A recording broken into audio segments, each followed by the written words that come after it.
السلام عليكم ورحمة الله تعالى وبركاته. اللهم صل وسلم على نبينا محمد.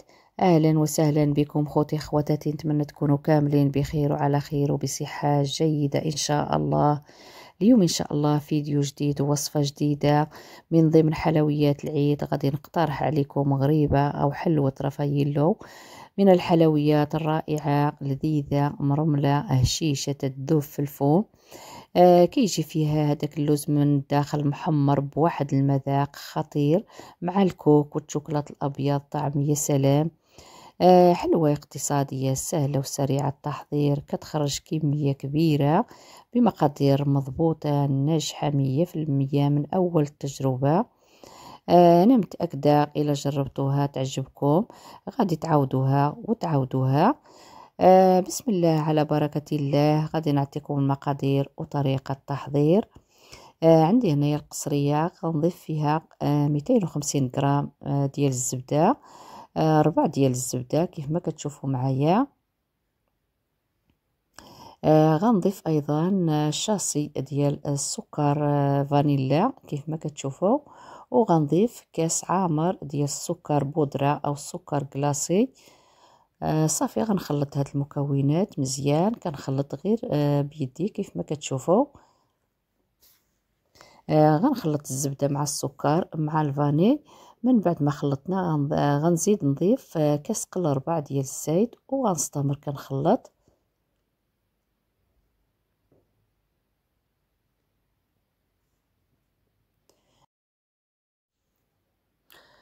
صافي بعد ما خلطنا هاد المكونات كاملين، غنضيف ايضا 4 غرام ديال الخميره ديال الحلويات، نصف شاصي ديال الخميره، وغنخلط.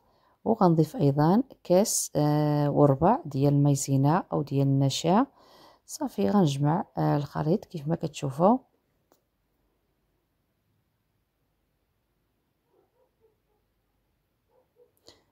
بعد ما خلطنا هاد المكونات مزيان كيف ما كتشوفوا معايا، صافي غنضيف الطحين او الدقيق.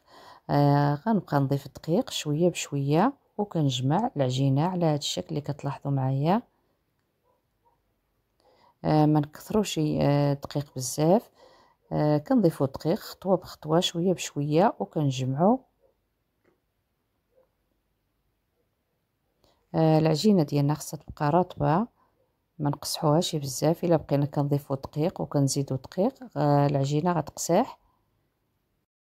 هانتوما كتشوفوا جمعت العجينه ديالي. العجينه كتبقى رطبه كما كتشوفوا معايا، ولكن ما كترتسقش في اليدين نهائيا. هانتوما كتشوفوا هذا هو القوام ديال العجينه. صافي خديت هنا شويه ديال اللوز مقشر ومحمر. صافي بديت كنكور. هانتوما كتشوفوا كنعمل كويرات صغار. الحلوه ديالنا خصها تكون صغيره لان باقي كتزيد شويه. صافي كنوضع واحد الحبه ديال اللوز في الوسط وكنرد عليها العجينه كيف ما كتشوفوا. الطريقه واضحه.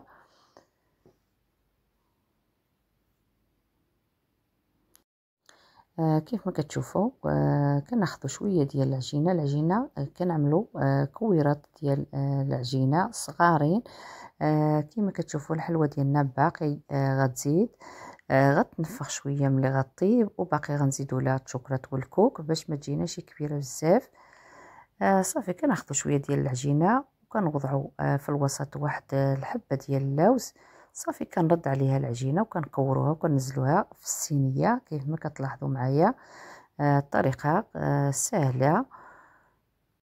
هاد غريبة أو حلوة رافاييلو كتجي الصراحة خطيرة خطيرة في المذاق بمعنى الكلمة. كتجي لذيذة بزاف كما كتشوفوا معايا بالمقادير ديالها اللي هما بساط بزاف. كتجي كتذوب في الفم ذوبان. أنا شخصيا من عشاق هاد الحلوة، كتعجبني بزاف بزاف. صراحة كتستحق التجربة. كيف ما كتشوفوا حلوة سهلة وبسيطة وكتجي راقية في الشكل ديالها، اقتصادية، بدون حليب سائل، بدون حليب مركز، بدون بيض. سهلة وسريعة التحضير بمقادير بسيطة والطريقة مبسطة والنتيجة أكثر من رائعة. كيف ما كتشوفوا معايا سهلة جدا جدا. صافي غادي نستمر حتى نعمر الصينية كاملة. وفي هذه الأثناء كنكونوا شعلنا على الفران ديالنا. الفران خصو يسخن مزيان مزيان، درجة الحرارة 180. صافي كندخلوا الصينية ديالنا وكنقصوا الشعلة ديال الفران، كنخليوها مهيلة بزاف. ضروري العافية تكون ضعيفة بزاف. الحلوة ديالنا ما كتحمرش، غير كطيب وكتجي تقريبا كتبقى بايضة. غير كطيب صافي كنخرجوها. الحلوة كطيب ولكن ما كتحمرش. كيف ما كتشوفوا بعد ما دخلتها وخرجتها كتجي على هذا الشكل. كيف ما كتلاحظوا الشكل ديالها عفوا اللون ديالها كيبقى على هذا الشكل. كتجي بيضة ما كتحمرش، اللون ديالها موحد كيما لتحت كيما الفوق. كتجي رائعة جدا جدا. وملي كنخرجوا الصينية ديالنا ما كنحاديوهاش، كنخليوها حتى كتبرد تماما باش ما تفرتت لكمش، غترجع لكم بحال السفوف الا حديتوها باقي سخونه. صافي كناخذوا واحد الاناء وكنوضعوا فيها الحلوه ديالنا كيف ما كتشوفوا. صافي ذوبت شويه ديال الشوكولات البيضاء، ذوبتها في حمام ماغي. صافي كنفرغ على الحلوى كيف ما كتشوفوا. الطريقه سهله وواضحه. وعندي هنايا في هذا الطبق الكوك او جوز الهند. عندي الكوك رقيق اللي كيجي من الدم، كيجي مزيت، ماشي هذاك اللي كيكون غليظ ولا كيكون حريش وكيكون الصراحه ما مزيتش، هذا كيجي قاسح. اختاروا النوعيه اللي كتكون مزيونه، كتكون من الدماء وكتكون رقيقه. صافي كيف ما كتشوفوا كنوضعوا الحلوه ديالنا في الشوكولات وكننزلوها في الكوك. من بعد كنفندوها في الكوك مزيان وكنوضعوها في هاد الكويغطات. هاد الكويغطات كيزيدوا لها واحد الجماليه الحلوه ديالنا. هانتوما كتشوفوا الطريقه سهله جدا جدا. الصراحه هاد الحلوى كتجي رائعه جدا.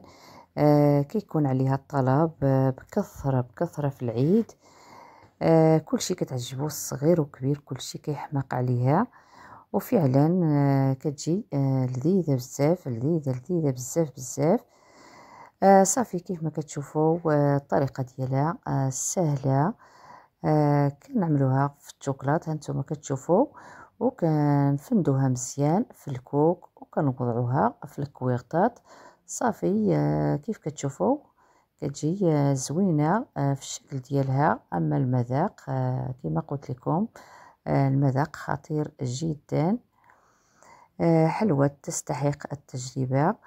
نتمنى تجربوها، غادي تعجبكم بزاف.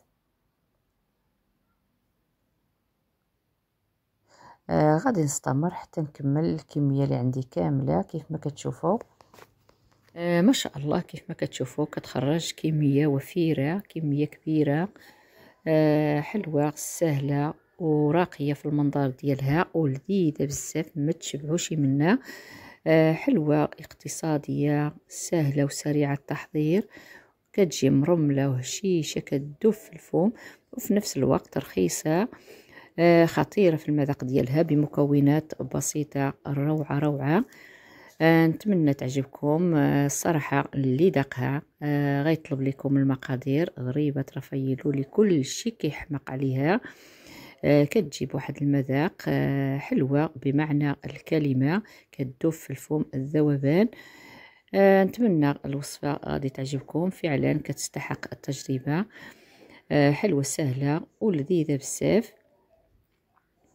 هانتوما كتشوفوا ما شاء الله جمعتها في هذا الطبق.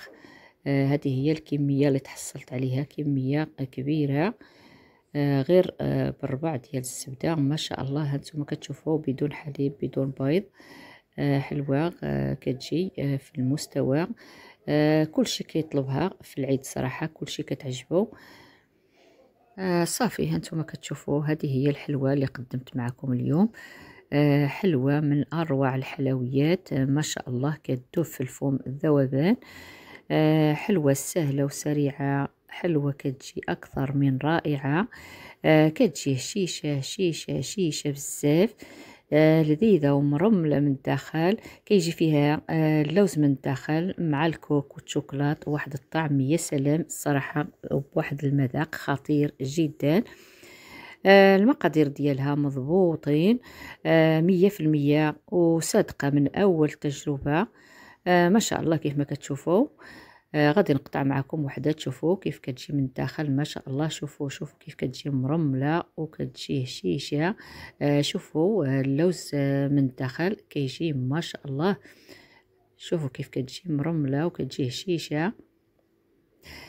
غير ملي كنخرجوا الصينيه ديالنا كنتاكد عليكم ما تحديوها شيء، ما تلمسوهاش نهائيا، لان كتفرتت حتى تبرد تماما. عاد كنهزوها. هانتوما كتشوفوا اللوز اللي كيجي فيها في الوسط ما شاء الله الصراحه كتجي روعه روعه مذاقا وشكلا، رائعه رائعه جدا. نتمنى الوصفه ديال اليوم تنال الاعجاب ديالكم واستحسان ديالكم. الى هنا خوتي نكون وصلنا لنهايه الفيديو. نقول لكم بالصحه والراحه، دمتم في رعايه الله، والسلام عليكم وعواشركم مباركه. تعيدوا وتعودوا ان شاء الله بالصحه والسلامه.